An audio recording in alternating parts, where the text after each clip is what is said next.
मधुकैटभारे वक्षो विहारिणि मनोहर दिव्यमूर्ते श्रीस्वामिनि श्रुत जनप्रियदानशीले श्रीवेङ्कटेश दयिते तव सुप्रभातम् तव सुप्रभातमरविन्दलोचने भवतु प्रसन्नमुख चन्द्रमण्डले विधिशङ्करेन्द्रवनिताभिरर्चिते वृषशैलनाथ दयिते दयानिधे अत्र्यादिसप्तऋषयः समुपास्य सन्ध्याम् आकाश सिन्धु कमलानि मनोहराणि आदाय पादयुगमर्चयितुम् प्रपन्नाः शेषाद्रिशेखर विभो तव सुप्रभातम्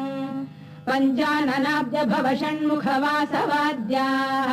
त्रैविक्रमादिचरितम् विबुधास्तु वन्ति भाषापतिः पठति वासरशुद्धिमारात्